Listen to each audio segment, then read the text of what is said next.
जब भी तुमने कुछ पकड़ना चाहा तभी तुम दुखी हुए हो। क्यों दुख आता है पकड़ने से? क्योंकि इस संसार में सब क्षणभंगुर है, पकड़ा कुछ जा नहीं सकता और तुम पकड़ना चाहते हो। तुम प्रकृति के विपरीत चलते हो, हारते हो, हारने में दुख है। जिससे कोई आदमी नदी के धार के विपरीत तैरने लगे तो शायद हाथ दो हाथ तैर भी जाए, लेकिन कितना तैर सकेगा? थकेगा, टूटेगा। विपरीत धार में कितनी देर तैरेगा? धार इस तरफ जा रही, वो उल्टा जा रहा। थोड़ी देर में धार की विराट शक्ति उसकी शक्ति को छिन्न भिन्न कर देगी। थकेगा, हारेगा, और जब थकेगा, हारेगा और पैर उखड़ने लगेंगे और नीचे की तरफ बहने लगेगा, तब विषाद घेरेगा कि हार गया, पराजित हो गया। जो चाहिए था नहीं पा सका, जो मिलना था नहीं मिल सका, तब चित्त में बड़ी ग्लानि होगी, आत्मघात के भाव उठेंगे, दुख गहन होगा। जो जानता है वो नदी की धार के साथ बहता है, वो कभी हारते नहीं। दुख हो क्यों? वो नदी की धार को शत्रु नहीं मानता, मैत्री साधता है। बुद्धत्व आता कैसे? बुद्धत्व आता है स्वभाव के साथ मैत्री साधने से। जैसा है, जैसा होता है, उससे विपरीत की आकांक्षा मत करना, अन्यथा दुख होगा। जान के हम विपरीत की आकांक्षा करते। तुम सोचते हो जो मुझे मिला, समझो कि तुम जवान हो तो तुम सोचते हो सदा जवान रह जाऊं। तुम क्या कह रहे हो? थोड़ा आंख उठा कर देखो। ऐसा हो सकता होता तो सभी जवान रह गए होते। ऐसा हो सकता होता तो कौन बूढ़ा हुआ होता, जानकर, सोचकर, विचार कर, राजी होकर। हर जवान रुक जाना चाहता है कि बूढ़ा ना हो जाऊं, लेकिन हर एक को बूढ़ा होना पड़ेगा। धार बही जाती, ये पानी के बबूलों जैसा जीवन रोज बदलता जाता है, यहां कुछ भी थिर नहीं। तो जब बुढ़ापा आएगा और उसके पहले कदम तुम सुनोगे, दुख होगा कि हार गया। हारे इत्यादि कुछ भी नहीं, जीत की आकांक्षा के कारण हार का ख्याल पैदा हो रहा। ये भ्रांति इसलिए बन रही क्योंकि तुम जवान रहना चाहते थे, और प्रकृति किसी चीज को ठहरने नहीं देती। प्रकृति बहाव है, और तुमने प्रकृति के विपरीत कुछ चाहा था जो संभव नहीं है, संभव नहीं हो सकता है, न हुआ है, न कभी होगा। जो संभव नहीं हो सकता उसकी आकांक्षा में दुख है। फिर तुम बूढ़े हो जाओगे तब भी नहीं समझोगे। अब तुम मरना नहीं चाहते। पहले जवानी पकड़ी थी, अब बुढ़ापे को पकड़ते हो। तो कुछ सीखे नहीं। देखा कि बचपन था वो भी गया, जवानी थी वो भी गई, बुढ़ापा भी जाएगा, जीवन भी जाएगा, मौत भी आएगी। और जब जीवन ही चला गया तो मौत भी जाएगी। घबराओ मत, सब बह रहा है। यहां न जीवन रुकता है न मौत रुकती। इस प्रवाह को जो सहज भाव से स्वीकार कर लेता, जो रत्ती भर भी इससे संघर्ष नहीं करता, जो कहता है जो हो मैं उससे राजी हूं, जैसा हो उससे मैं राजी हूं। कभी धन हो तो धन से राजी हूं, और कभी दरिद्रता आ जाए तो दरिद्रता से राजी हूं। कभी महल मिल जाए तो महल में रह लूंगा, कभी महल खो जाए तो उनके लिए रोता नहीं रहूंगा, लौट के पीछे देखूंगा नहीं। जो होगा, जैसा होगा, उससे अन्यथा मेरे भीतर कोई कामना ना करूंगा। फिर कैसा दुख? फिर दुख असंभव है। आज तुम एक स्त्री से मिले, प्रेम में पड़ गए, विवाह कर लिया, अब तुम सोचते हो ये स्त्री खो ना जाए। एक दिन पहले ये तुम्हारी स्त्री नहीं थी, कहीं ये खो ना जाए, कहीं ये प्रेम टूट ना जाए, कहीं ये संबंध बिखर ना जाए। जो बना है बिखरेगा। बनती ही चीजें बिखरने को हैं। यहां कुछ भी शाश्वत नहीं है। यहां सिर्फ झूठी और मुर्दा चीजें शाश्वत होती। कागज का फूल देर तक टिक सकता, असली फूल देर तक नहीं टिकता। इसी डर से कि कहीं प्रेम खो न जाए, लोगों ने प्रेम करना बंद कर दिया और विवाह करना शुरू किया।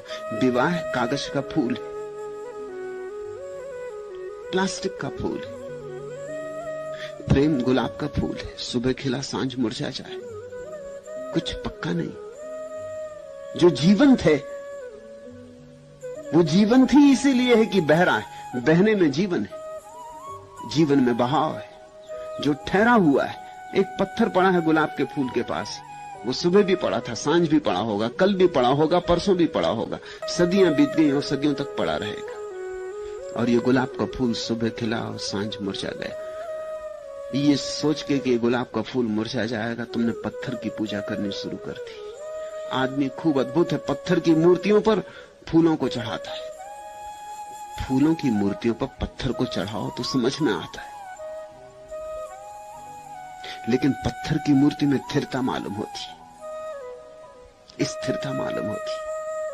असली बुद्ध तो एक दिन थे फिर एक दिन नहीं हो गए, लेकिन नकली बुद्ध, वो जो पत्थर की मूर्ति है, उसे तुम सदा पकड़े बैठे रह सकते हो। आदमी इस भय से कि कहीं दुख न झेलना पड़े, धीरे धीरे जीवंत वस्तुओं से ही संबंध तोड़ लेता है, मुर्दा वस्तुओं से संबंध जोड़ लेता है। उससे भी दुख होगा, क्योंकि मुर्दा वस्तुओं से कहां सुख की संभावना। सुख का एक ही उपाय है, तरलता, तथाता। तुमने पूछा मोह क्या है? मोह है ठहरने की वृत्ति, जहां कुछ भी नहीं ठहरता वहां सब ठहरा हुआ रहे, ऐसी भावदशा, ऐसी भ्रांति। इससे दुख पैदा होगा, तुम खुद ही दुख पैदा कर रहे हो। फिर इस दुख से तुम कहते हो कि छूटना कैसे हो? ये छूटता भी नहीं। ये छूटता इसलिए नहीं कि इसको छोड़ो तो तुम एकदम खाली हो जाते हो। फिर तुम क्या हो? दुख की कथा हो तुम, दुख का अंबार हो तुम, दुख ही दुख जमे। इन सबको छोड़ दो तो शून्य हो गए। शून्य से घबराहट लगती कि चलो कुछ नहीं, सिरदर्द तो है, चलो कुछ नहीं, कोई तकलीफ तो है, तकलीफ से भरे तो हैं, कुछ उलझाओ, कुछ व्यस्तता बनी। तो आदमी इसलिए दुख नहीं छोड़ता। प्रश्न पूछने वाले का ख्याल ऐसा है कि जब दुख है तो छूटता क्यों नहीं? इसलिए नहीं छूटता कि यही तो है तुम्हारे पास, दुख की संपदा के अतिरिक्त तुम्हारे पास है क्या? इसको ही छोड़ दोगे तो बचता क्या है? एक दिन हिसाब लगाना, बैठकर एक कागज पर लिखना कि क्या क्या दुख है जीवन। कंजूसी मत करना, सारी फेरिस्त लिख डालना और फिर सोचना ये सब छूट जाए तो मेरे पास क्या बचता है। तुम एकदम घबरा जाओगे, क्योंकि इसके अतिरिक्त तुम्हारे पास कुछ भी नहीं बचता। यही चिंताएं, यही विषाद, यही फिक्रें, यही स्मृतियां, यही कामनाएं, यही वासनाएं, यही सपने, इनके अतिरिक्त तुम्हारे पास क्या है?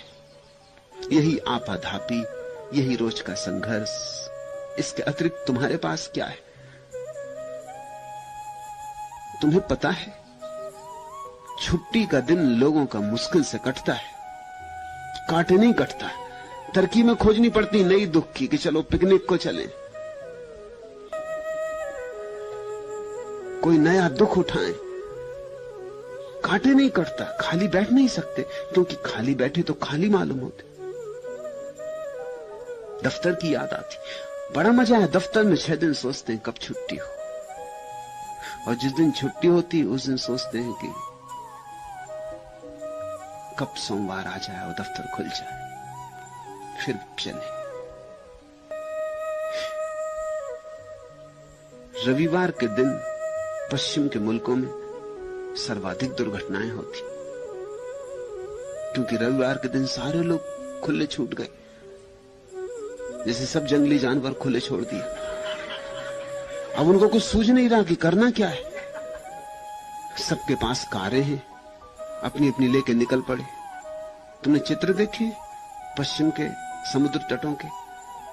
वहां लोग इकट्ठे, इतनी भीड़ भाड़ मालूम होती है, खड़े होने की जगह नहीं। इससे अपने घर में थोड़ी ज्यादा जगह थी।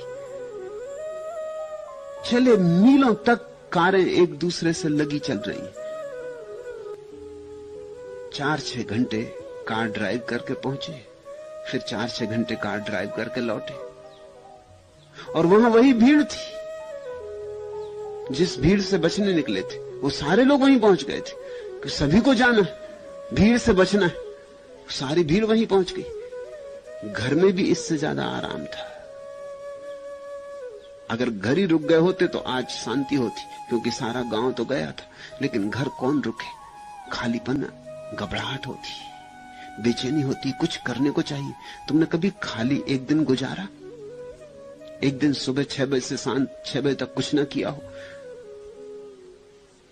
पड़े रहे, अखबार भी ना पढ़ा हो, रेडियो भी ना खोला हो, पत्नी से भी नहीं झगड़े हो, पड़ोसियों से भी जाके गपशप ना की हो? एक दिन तुमने कभी ऐसा किया है कि कुछ ना किया हो? तुम्हें याद ना आएगा ऐसी जिंदगी में कोई दिन जिस दिन तुमने कुछ ना किया हो? क्या कारण होगा कि कभी तुमने इतना विश्राम भी ना जाना? खाली होने में डर लगता है, खाली होने में भय लगता है कि ये भीतर अगर मैं गया खालीपन में और वहां कुछ न पाया तो। मुल्ला नसरुद्दीन एक ट्रेन में सफर कर रहा था। टिकट कलेक्टर आया, टिकट पूछी। मुल्ला बहुत से खीसे बना रखा है, कमीज में भी, कोट में भी, अचकन में भी, सब में कई खीसे और चीजें भरे रहता। एक खीसा उल्टा, दूसरा उल्टा, सब खीसे उल्टा,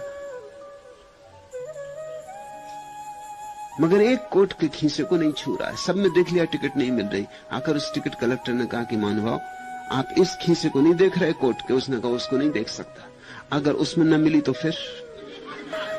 फिर मारे गए। वही तो एक आशा है कि शायद वहां हो। उस खीसे की तो बात ही मत उठाना। फिर अपने दूसरे खीसों में टटोलने लगा। तुम बाहर टटोलते रहते हो क्योंकि तुम डरते हो अगर भीतर खोजा और वहां भी ना पाया, फिर क्या होगा? फिर गए काम से। इसलिए आदमी बाहर दौड़ता है, खूब दौड़ धूप करता है। मोह यानी बाहर बाहर बाहर, व्यस्तता अर्थात बाहर। अव्यस्त हुए, खाली हुए, विराम आया तो भीतर जाना पड़ेगा, और तो जाने कोई जगह नहीं बचती। बाहर से ऊर्जा उलझी थी, सुलझ गई तो कहां जाएगी? लौटेगी अपने घर पर। जैसे पंछी उड़ा उड़ा और थक गया तो लौट आता अपने नीड़ में, ऐसे ही तुम अगर बाहर कोई उलझन न पाओगे तो कहां जाओगे? लौट आओगे अपने नीड़ में। और डर लगता है कि वहां अगर सन्नाटा हुआ, वहां अगर कोई ना मिला, अगर वहां कुछ भी ना हुआ। सुनते हैं कि वहां परमात्मा का वास जरूर होगा, मानते हैं कि होगा, मगर देखते नहीं। अगर न हुआ तो सुनते हैं वहां परम आनंद की वर्षा हो रही, सुनते हैं मगर देखा नहीं कभी, क्योंकि देखा और अगर न हुआ तो फिर तो जीवन बिल्कुल ही निराश हो जाएगा। बाहर तो है ही नहीं और अब भीतर भी नहीं, फिर तो जीने का क्या कारण रह जाएगा? फिर तो आत्मघात के सिवाय कुछ भी न सूझेगा। इस घबराहट से आदमी उलझा रहता। पुराने मोह कट जाते, नए मोह बना लेता है।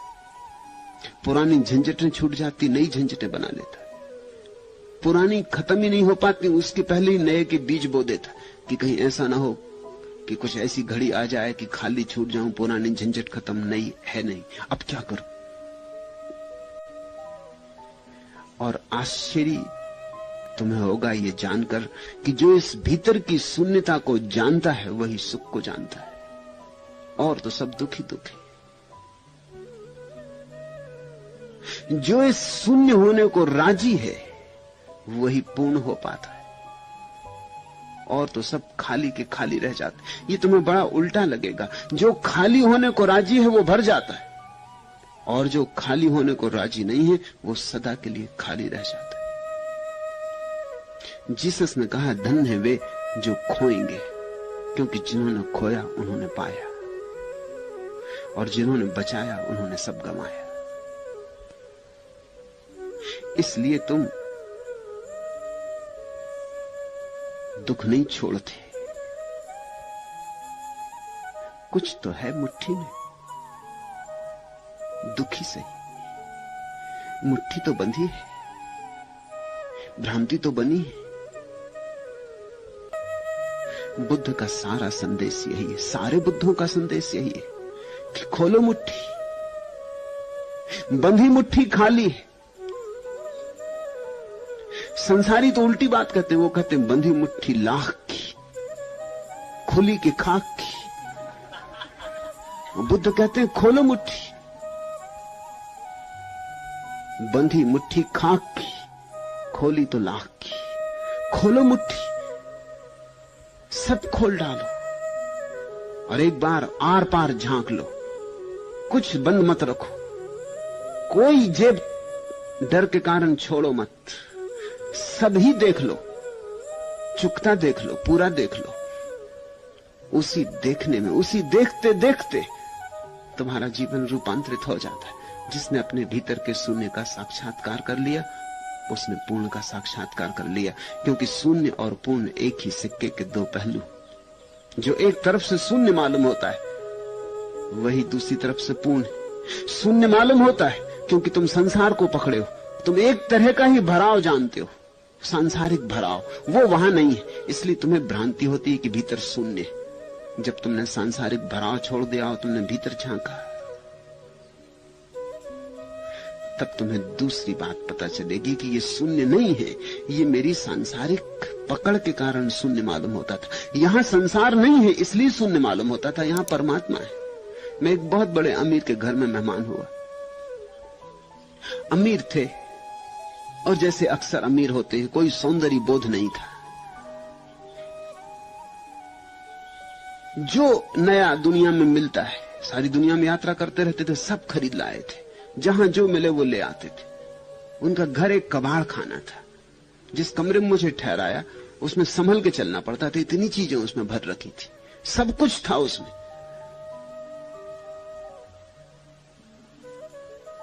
मैंने उनसे कहा कि मुझे यहां 7 दिन रुकना होगा, आप मुझ पे अगर थोड़ी कृपा करें तो ये सब चीजें यहां से हटा लें। वो बोले लेकिन कमरा खाली हो जाएगा। मैंने उनसे कहा कमरा खाली नहीं हो जाएगा, कमरा कमरा हो जाएगा। अभी ये कमरा है ही नहीं।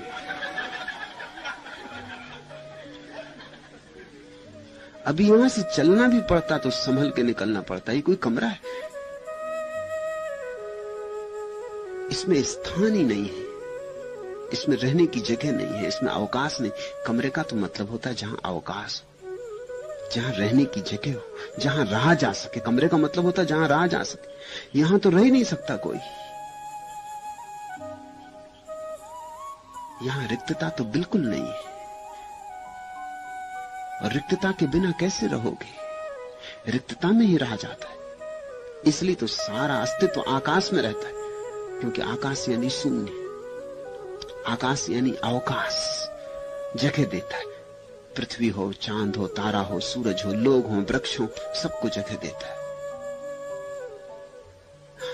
आकाश शून्य नहीं है, आकाश पूर्ण है,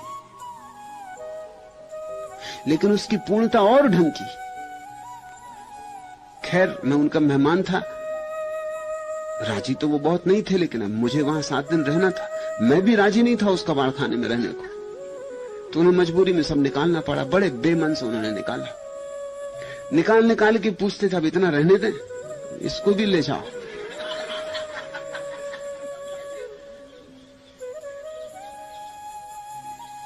रेडियो रहने दें, टेलीविजन रहने दें, उनका सब तुम ले जाओ, तुम बस मुझे छोड़ दो, और तुम भी ज्यादा यहां मत आना जाना। ले गए बेमन से। उनको बड़ी उदासी लग रही थी। वो बड़े सोच भी रहे होंगे कि मैं भी कैसा ना समझ आदमी आ गया घर में।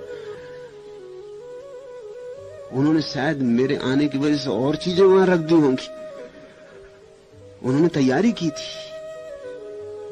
जब सब निकल गया, वहां कुछ भी ना बचा, तो उन्होंने आके बड़ी उदासी से चारों तरफ देखा। कहा मैंने कहा था आपसे पहले बिल्कुल खाली हो जाए। उनकी आंखों में करीब करीब आंसू थे कि सब खाली हो गए।